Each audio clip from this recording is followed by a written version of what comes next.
Buen día a todos, soy Bolívar Garcete, encargado de la Cátedra de Entomología de Facen UNA, y hoy haremos una introducción a la superclase Hexápoda. Los hexápodos son el grupo de seres vivos más numeroso en cantidad de especies.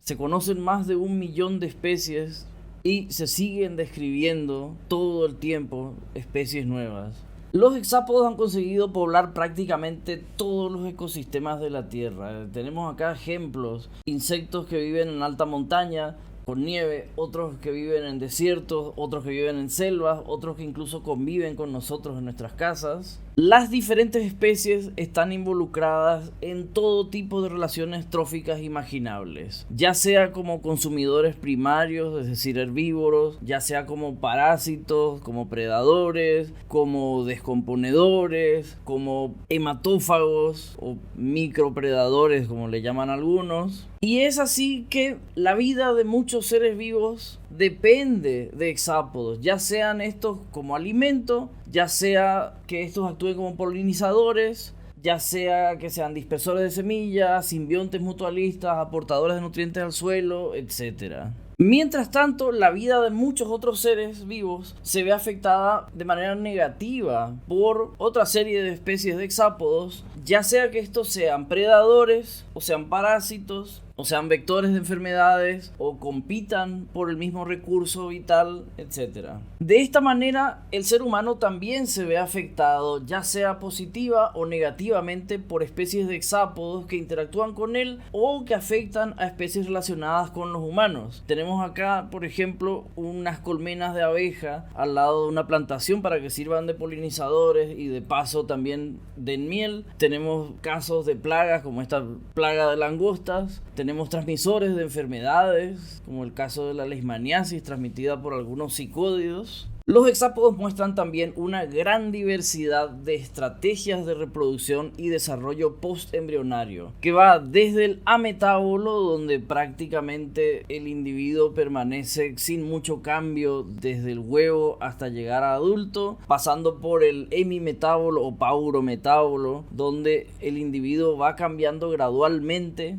hasta el holometábolo, donde vemos etapas vitales que son muy diferentes unas de otras, tanto en su biología como en su morfología. Ahora, eso sí, a pesar de todo esto, a pesar de toda esta variabilidad y esta diversidad, los hexápodos poseen un plano morfológico básico conservativo, porque gran parte de los atributos que poseen se mantienen esencialmente los mismos a lo largo de todo el grupo. En esta lección y en las 4 siguientes vamos a ir viendo los aspectos morfológicos que comparte la gran mayoría de los hexápodos, con un poquito de las excepciones que pueda haber en un grupo o en otro. Vamos a usar ahora mismo como modelo a la grilloblata washoe, que es un grilloblatoidea, un insecto endémico de Norteamérica, pues es visible mucho del plano básico que se comparte con todo tipo de hexápodos. Entonces, en hexápoda, el cuerpo está dividido en 3 tágmata: cabeza, tórax y abdomen.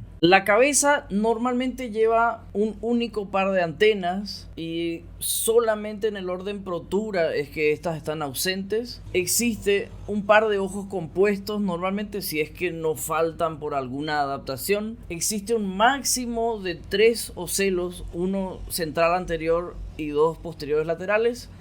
Y el aparato bucal cuenta con 2 piezas impares y 2 piezas pares. Una pieza impar anterior, que es el labro, una pieza impar posterior, que es el labio, y 2 piezas pares intermedias, que son las mandíbulas y las maxilas. El tórax está dividido en 3 segmentos, cada uno con un nombre propio. Entonces tenemos el protórax, el mesotórax y el metatórax. Cada segmento del tórax lleva un único par de patas, que son siempre unirrámeas, y de esta manera el protórax lleva un par de patas, que son las patas anteriores. Luego están las patas medias, que son las patas mesotorácicas, y finalmente las patas posteriores, que son las patas metatorácicas. Cada pata se divide en un máximo de 6 segmentos: la coxa en la base, luego el trocánter, el fémur, la tibia, el tarso y el pretarso. El abdomen se divide en un máximo de 11 segmentos, más el telson, el postsegmento. Puede haber mucho menos segmentos visibles, y esto puede ser o por atrofia de los segmentos posteriores, o por fusiones, o por telescopamiento, por diferentes causas. Pero el número máximo es de 11.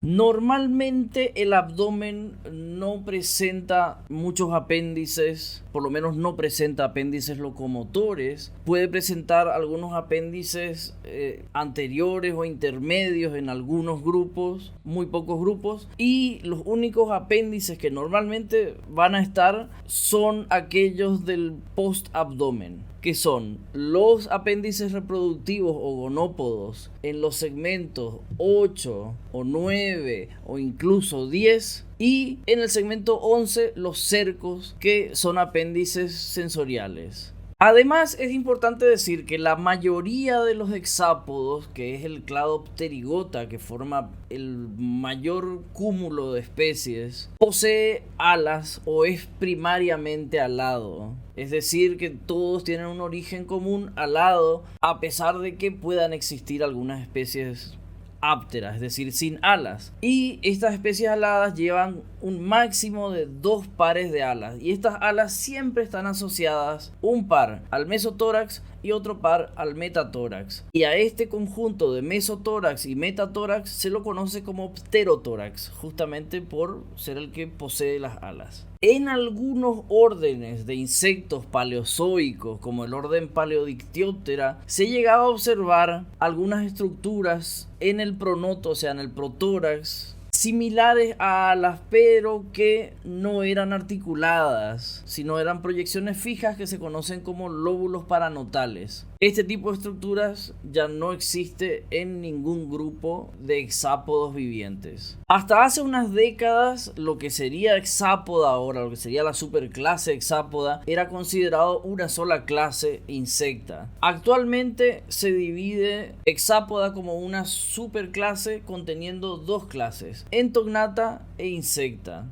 aunque algunos autores también parten más y reconocen a los diferentes órdenes de entognata como si fueran clases diferentes.